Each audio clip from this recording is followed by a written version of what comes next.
اور کل شہباز شریف استعفیٰ دے دیں گے. شہباز شریف نے عرفان صدیقی سے اختتامی تقریر بھی لکھوا لی تھی. شہباز شریف نے 20 مئی کو استعفیٰ دینا تھا. ابھی ملک احمد خان بیٹھے ہی تھے تو D G I S I Nadeem Anjum بھی آ گئے. انہوں نے کہا کہ اگر کل شہباز شریف استعفیٰ دیتے ہیں 25 مئی کو قطر میں آئی ایم ایف کے ساتھ مذاکرات کون کرے گا. حکومت سے درخواست کریں کہ شہباز شریف 10 دن بعد مستعفی ہوں تاکہ آئی ایم ایف سے مذاکرات بھی ہو جائے اور نگران سیٹ اپ بنانے کے لیے ہمیں 10 دن کا وقت بھی مل جائے. ملک احمد نے جواب دیا کہ میاں نواز شریف فیصلہ کر چکے ہیں, کل شہباز شریف مستعفی ہوں گے تو اس سلسلے میں ان سے بات نہیں کر سکتا. بہتر ہے کہ آپ بات کریں یا ڈی جی آئی ایس آئی بات کریں. میں نے ڈی جی آئی ایس آئی کو کہا کہ نواز شریف سے درخواست کریں کہ وہ 10 دن ہمیں دے دیں. ڈی جی آئی ایس آئی نے نواز شریف سے بات کی اور ان کو 10 دن بعد مستعفی ہونے پر منا لیا. یہی بات ڈی جی آئی ایس آئی نے شاہ محمود قریشی, پرویز خٹک اور اسد عمر کو بتا دی اور کہا کہ آپ لانگ مارچ کا اعلان مت کریں. لیکن ان تینوں احباب نے کہا کہ عمران خان نہیں مان رہے. 20 مئی کو ملتان میں عمران خان کا جلسہ تھا, بہرحال انہوں نے لانگ مارچ کا اعلان نہیں کیا. ڈی جی آئی ایس آئی نے بڑی مشکل سے اعلان کرنے سے روکا. عمران خان فوری الیکشن کا اعلان چاہتے تھے. 22 مئی کو عمران خان نے پشاور میں پریس کانفرنس رکھ لی. ڈی جی آئی ایس آئی نے پھر شاہ محمود, اسد عمر, پرویز خٹک سے بات کی. آپ صرف 10 دن انتظار کر لیں, آئی ایم ایف سے مذاکرات اور نگران سیٹ اپ کے لیے ہمیں 10 دن دے دیں. انہوں نے کہا کہ عمران خان نہیں مان رہے ہیں. سپہر میں عمران خان کی پریس کانفرنس تھی, شاہ محمود قریشی بھی ساتھ بیٹھے تھے. میں نے شاہ محمود قریشی کو پیغام بھجوایا کہ آپ عمران خان کو لانگ مارچ کا اعلان کرنے سے روکیں. شاہ محمود قریشی نے عمران خان کو بتایا کہ وہ بات کرنا چاہ رہے ہیں, لیکن عمران خان نے بات کرنے سے انکار کر دیا, جس کے مناظر ٹی وی اسکرین پر دیکھے گئے. میری طرف سے لانگ مارچ رکوانے کی یہ آخری کوشش تھی. عمران خان نے لانگ مارچ کا اعلان کر دیا. شام کو لیگ کی قیادت میرے پاس آئی تو انہوں نے کہا کہ آپ عمران خان کا بھرپور مقابلہ کریں گے. میں نے پھر اگلے ہی دن خود شاہ محمود قریشی سے بات کی, آپ حکومت کے ساتھ بیٹھ کر بات کریں, لیکن انہوں نے کہا عمران خان نہیں مان رہے ہیں, وہ فوری شہباز شریف صاحب کے استعفے کا اعلان چاہتے ہیں. میں نے کہا آپ کے پاس اکثریت نہیں ہے, حکومت تحلیل ہو گئی تو آئی ایم ایف کے مذاکرات کون کرے گا. جنرل باجوہ کے پاس اس گفتگو کی آڈیو بھی موجود ہے. لانگ مارچ ناکام ہو گیا. لانگ مارچ کے روز میں نے اپنا ہیلی کاپٹر بھیجا جس میں شاہ محمود قریشی, اسد عمر اور دیگر کو اٹھوایا اور راجہ پرویز اشرف کے پاس لے آئے. ان کے راجہ پرویز اشرف اور اعجاز صادق اور دیگر کے ساتھ مذاکرات ہوئے. پی ٹی آئی کا ایک نکاتی نکتہ تھا کہ الیکشن کی تاریخ دن راجہ پرویز اشرف نے کہا کہ آپ پہلے اسمبلی میں آئیں پھر معاملات آگے بڑھاتے ہیں. اس طرح یہ مذاکرات ناکام ہو گئے. لانگ مارچ روکنے کا سارا انتظام رانا ثناء اللہ کا تھا. ہم مکمل نیوٹرل تھے, ہم نے کسی قسم کی مداخلت نہیں کی. رانا ثناء اللہ لانگ مارچ روکنے میں کامیاب ہو گئے تھے. میں نے پوچھا 17 جولائی کا الیکشن آپ نے پی ٹی آئی کو جتوائے تھے. انہوں نے کہا نہیں, بالکل کوئی مداخلت نہیں کی. فروری 2021 کے بعد کسی کے الیکشن میں بھی معمولی گڑبڑ نہیں کی گئی. آج کل ویسے بھی الیکشن کے دن گڑبڑ نہیں ہوتی, الیکشن سے پہلے مینجمنٹ ہوتی ہے. عمران خان مقبولیت سے الیکشن جیتے ہیں. نون لیگ کے ہارنے کی سب سے بڑی وجہ پی ٹی آئی کے منحرف لوگوں کو ٹکٹس دینا تھا. دوپہر کے کھانے کی میز پر میں نے سوال کیا 63A والا فیصلہ جسٹس عمر عطا بندیال سے آپ نے کروایا تھا. جنرل باجوہ نے کہا کہ یہ فیصلہ میں نے نہیں کروایا تھا. عمر عطا بندیال ایک کمزور شخص ہیں, دباؤ برداشت نہیں کر سکتے. جسٹس اعجاز الحسن اور جسٹس منیب جسٹس عمر عطا بندیال پر غالب آ گئے. یہ فیصلہ ان دونوں نے کروایا. جسٹس منیب نے فیصلہ لکھا یہ فیصلہ غلط ہے, خلاف آئین ہے. سپریم کورٹ کے اس فیصلے کی وجہ سے بہت بربادی ہوئی اور ملک میں آج تک عدم استحکام ہے. خاص طور پر پنجاب میں ان ججوں کو بھی پتا ہے کہ یہ فیصلہ غلط ہے. وہ فیصلہ ریورس بھی کرنا چاہتے ہیں لیکن ان کو سمجھ نہیں آ رہی کہ اس کو کس طرح ریورس کریں. میں نے سوال کیا سپریم کورٹ میں تحریک انصاف کے حامی جج بھی ہیں اور کیا سپریم کورٹ کے ججوں کے خاندان بھی تحریک انصاف کے حامی ہیں, ان کے فیصلوں پر اثر انداز ہوتے ہیں.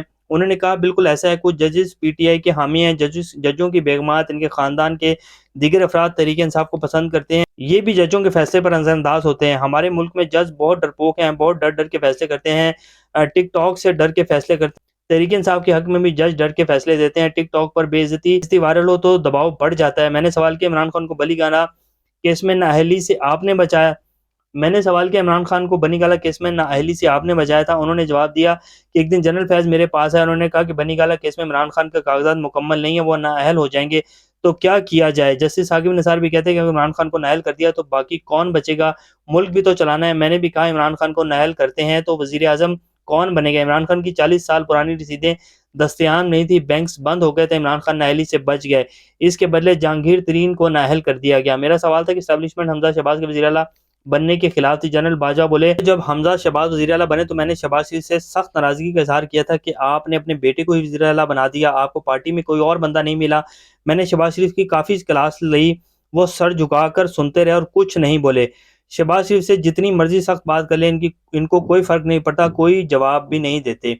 یعنی کہ بیگرز ہیں نا, وہ خود تو مانتے ہیں کہ جی ہم فقیر لوگ ہیں, اور شہباز شریف صاحب جو ہیں وہ سر جھکا کر سنتے رہتے ہیں, کچھ نہیں بولتے ہیں. جنرل باجوہ کہتے ہیں کہ حمزہ شہباز انتہائی نکما ہے, سلمان شہباز کافی تیز اور باصلاحیت ہے. شہباز شریف کمزور وزیر اعظم ہیں, ان سے حکومت نہیں چل رہی اور نہ ہی وزراء ان کی بات سنتے ہیں، وزراء ان کو گھاس بھی نہیں ڈالتے ہیں، بڑے میاں آئیں گے تو حالات بہتر ہوں گے۔ میں نے پوچھا سلمان شہباز کو آپ نے باہر بھیجا تھا؟ جنرل باجوہ نے کہا میں نے نہیں، بلکہ میں نے جنرل فیض سے پوچھا تھا کہ سلمان شہباز باہر کیسے گیا، تو اس نے کہا مجھے بھی نہیں پتا چلا۔ جنرل باجوہ کہنے لگے اس کے بعد شہباز شریف کو وزارت عظمیٰ میں مزہ آنے لگا تھا۔ کچھ عرصے بعد جنرل فیض پھر میرے پاس آئے اور کہا کہ عمران خان سے ایک دفعہ مل لیں۔ میں نے جنرل فیض کو کہا اچھا انہیں کہیں میرے گھر آ جائیں۔ جنرل فیض نے کہا نہیں، آپ ایوان صدر میں مل لیں۔ صدر عارف الوی مجھے بار بار عمران خان سے ملنے کا کہہ رہے تھے۔ میں ایوان صدر چلے گیا تو حیران رہ گیا کہ عمران خان مجھ سے بہت اچھے طریقے سے ملے، جیسے ان کو مجھ سے کوئی شکایت نہیں اور جیسے کوئی غیر معمولی بات نہیں ہوئی۔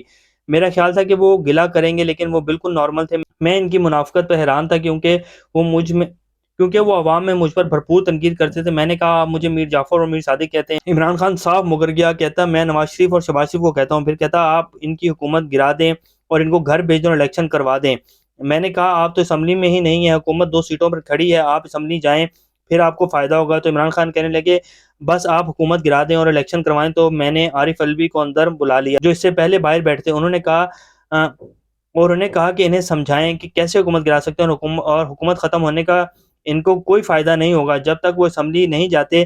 پھر عارف الوی نے بھی ان کو سمجھایا، یہ ملاقات بے نتیجہ رہی۔ جنرل باجوہ نے بتایا عمران خان سے جب دوسری ملاقات ہوئی تو میں بڑے غصے میں تھا کیونکہ وہ مسلسل میرے بارے میں جھوٹ بول رہے تھے۔ میں نے عمران خان کو کہا کہ آپ اپنی زبان پر کنٹرول کریں، اپنے جھوٹوں کو لگام دیں، ورنہ میرے پاس بھی کہنے کو بہت کچھ ہے، آپ جھوٹ بولنا بند کریں۔ عمران خان نے کہا آپ کیا کریں گے؟ میں نے کہا آپ پلے بوائے نہیں رہے، آپ کی ویڈیوز بھی موجود ہیں، اگر زبان بند نہیں کی تو گلہ نہ کیجیے گا۔ اس طرح یہ ملاقات بھی تلخی پر ختم ہو گئی۔ اب یہ جی اس انٹرویو کا دوسرا حصہ ہے، اب اس کا تیسرا حصہ جو ہے وہ آنا باقی ہے۔ شاہد میتلا صاحب ہیں جنہوں نے جنرل باجوہ صاحب کا یہ انٹرویو کیا ہے، اور اس میں سن کر تو یہی لگتا ہے کہ جی جنرل باجوہ صاحب جو ہیں وہ بالکل سچے ہیں، اور عمران خان صاحب نے یہ جتنا بھی بیانیہ بنایا سارا جھوٹ کے اوپر مبنی ہے، اور جو یہ ایک ان کو لا کر بٹھایا یہ بالکل ایک آئینی طریقے سے آئے ہیں۔ پہلے ان کے خلاف جو ہے اسٹیبلشمنٹ جو ہے وہ کہتی تھی اور صحافیوں کو لے کر چلتی تھی کہ جی یہ جھوٹے ہیں، یہ چور ہیں، اور اس کا ذکر عمران ریاض خان اور صابر ثاقب جتنے بڑے بڑے سینئر صحافی ہیں وہ کر چکے ہیں کہ جی جنرل باجوہ صاحب کہتے تھے کہ یہ لوگ چور ہیں، انہوں نے ملک کو جو ہے برباد کر دیا۔ پھر ان لوگوں کو دوبارہ لانا، پھر ان کو جو ہے میاں نواز شریف صاحب آئیں گے تو ملک کے حالات بہتر ہو جائیں گے۔ اسی انٹرویو میں جو ہیں وہ جنرل باجوہ صاحب مان رہے ہیں کہ شہباز شریف صاحب جو ہیں وہ نااہل ہیں، اور اس کے ساتھ ساتھ حمزہ شہباز بھی نکمے ہیں۔ سلمان شہباز جو ہیں وہ کچھ جو ہیں وہ جانتے ہیں، وہ بڑے انٹیلیجنٹ ہیں، لیکن میاں نواز شریف صاحب آئیں گے تو ملک کے حالات بہتر ہوں گے، یعنی کہ وہ آئیں گے تو حالات بہتر ہوں گے۔ یہ ساری ڈیل جو ہے اس انٹرویو کو اگر آپ غور سے پڑھیں اور کچھ پوائنٹس ہیں اس کے دیکھیں تو پتہ چل جاتا ہے کہ کون سچا اور کون سچا نہیں ہے۔ عمران خان کو کہتے ہیں کہ جی عمران خان جھوٹا ہے، اور یہ سارا جو بیانیہ بنایا یہ سارا جھوٹ کے اوپر مبنی ہے۔ اگر عمران خان جھوٹا ہوتا تو جتنی عزت اللہ تعالیٰ نے عمران خان کو پچھلے 10 ماہ میں دیا، میرا نہیں خیال عمران خان صاحب کے پچھلے 22 سے 30 سالہ کیریئر میں ان کو اتنی عزت ملی ہوگی جتنی اب عوام ان کے ساتھ کھڑی ہے۔ اور اللہ جسے چاہے عزت دیتا ہے اور جسے چاہے جو ہے اس کو ذلت جو ہے وہ نصیب ہوتی ہے۔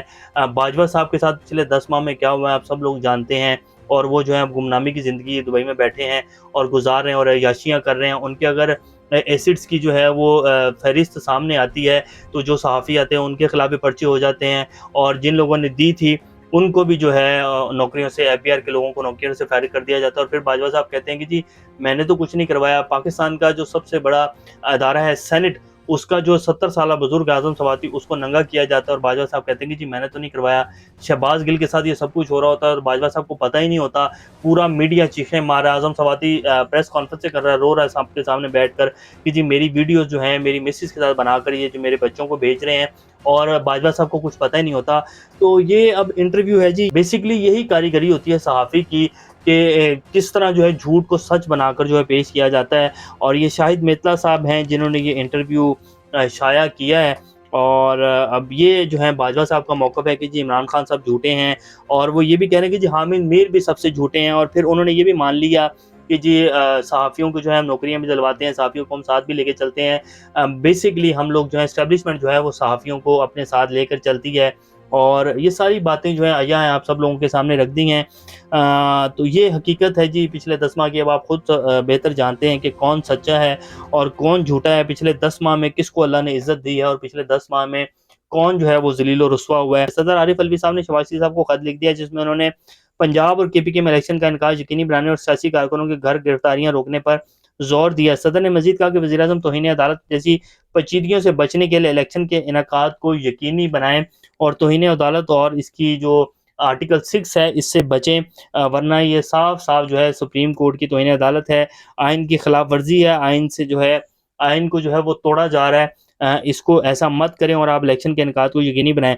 حاجی غلام علی خان صاحب جو کہ گورنر کے پی ہیں، انہوں نے بھی آج باقاعدہ مشاورت کے ساتھ صوبے کی تاریخ جو ہے الیکشن کی کے پی کے کی اس کو اناؤنس کر دیا اور کہہ رہے ہیں کہ 8 اکتوبر کو ہی جو ہے وہ کے پی کے بھی انتخابات ہوں گے۔ تو یہ ابھی کے لیٹسٹ اپڈیٹس ہیں جی۔ اب یہ جنرل باجوہ صاحب کا دوسرا انٹرویو کا دوسرا مرحلہ آیا ہے میڈیا کے اوپر، اب اس کے جو ہیں 2-4 دن بڑے چرچے ہوں گے۔ ہم نے آپ کے سامنے ساری تفصیلات رکھ دی ہیں اور آپ اب خود بہتر فیصلہ کر سکتے ہیں کہ کون سچا ہے اور کون جھوٹا ہے۔ ابھی تک کے لیے اتنے، اپنا اور چینل کا خیال رکھیے گا۔ اللہ حافظ۔